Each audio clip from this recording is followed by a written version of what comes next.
सलाम हिंदुस्तान दोस्तों, मैं मोइन शमसी हूं और ये चैनल माय हिंदी में उर्दू है। आज मैं आपको उर्दू के कुछ शब्द बता रहा हूं, ध्यान से सुनिएगा। शुद्ध उच्चारण तो हमारी विशेषता है ही, इनको ध्यान से सुनिए, ध्यान से देखिए और जानिए इनके बारे में। आज का पहला शब्द है ताजीम। असल में ये अरबी से आया हुआ ताजीम शब्द है। ताजीम, देखिए ताजीम, लेकिन ऐसे ना कह सकें तो ताजीम कह लीजिए, कोई बात नहीं। ताजीम, इसके कई अर्थ हैं, जैसे प्रणाम, सलाम यानी कि आदर, सत्कार, इज्जत, सम्मान। ठीक है, ताजीम। अगला शब्द है पसमानदा। पसमानदा है लेकिन पसमानदा कह देते हैं। पसमानदा का मतलब है बचा हुआ या बची हुई चीज। ठीक है, इसका बहुवचन है पसमानदगान।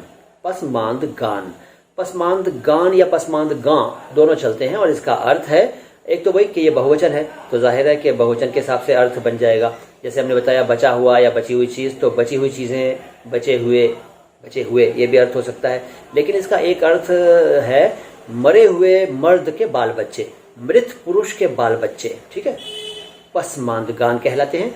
और इसका एक अर्थ और है सफर में पीछे रह जाने वाले लोग, यानी वो लोग जो सफर में पीछे रह गए हों उनको भी पसमानदगान कहते हैं। लेकिन ये अर्थ कम चलता है, हालांकि अर्थ ये भी है आपकी मालूमात के लिए। अगला शब्द है कूबकू। कूबकू, ये अर्थ पहले वैसे बता चुका हूं एक वीडियो में, लेकिन आज शॉर्ट में फिर बताता हूं, फिर से जान लीजिए। कूबकू का मतलब है गली गली, यानी हर गली में।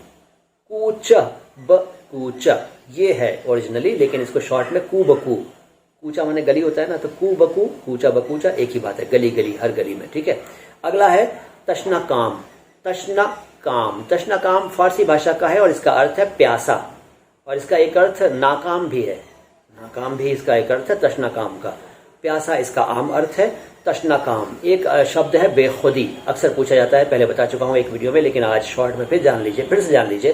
तशना बेखुदी, बेखुदी शब्द का अर्थ फारसी भाषा का बेखुदी शब्द है। इसका अर्थ है अपने आप में ना होना, अपने आप में ना रहना, बेखुद हो जाना, बेसुध हो जाना। बेखुदी वही अवस्था है जिसमें इंसान अपने आप में ना रहे, बेसुध हो जाए, बेखुद हो जाए, तो उसे कहते हैं हम बेखुद हो जाना और बेखुदी की अवस्था में होना। तो हिंदी में इसके शब्द बताऊं बेखुदी के, तो अचैतन्य, अचैतन्य, और अचैतन्यता भी कह लीजिए, अचैतन्यता, और बेखबरी, और अपने आप में ना रहना बता चुका हूं मैं। अच्छा, अगला शब्द है मैं तो बड़ा सिंपल शब्द है। मैं का मतलब है शराब, मदिरा। ठीक है, सुरा। बहुत सारे इसके पर्यायवाची हिंदी में हैं, उन पर्यायवाचियों को मैं पहले बता भी चुका हूं और आज फिर एक बार आपको शॉर्ट में बता दिए। तो मैं है, मैं, इसी से बना मैं खाना, मैं कदा। ठीक है, मैं शराब। तो मुझे यकीन है कि आज भी आपकी जानकारी बढ़ गई होगी, आज भी आपने बहुत सारे शब्द सीख लिए होंगे। तो देखते रहिए माय हिंदी में उर्दू और जुड़े रहिए हमसे, और हमारे बाकी चैनलों को भी देखिए और वहां भी सब्सक्रिप्शन अपना दर्ज करा दीजिए, सब्सक्राइब कर लीजिए। अल्फाज, आवाज, अंदाज को भी और नो बकवास, बातें खास को भी। मैं मोइन शमसी हूँ, दोबारा बता रहा हूँ, और आता हूँ बहुत जल्द लेकर आपके लिए और बहुत सारे शब्द। इजाजत दीजिए फिलहाल। सलाम हिंदुस्तान।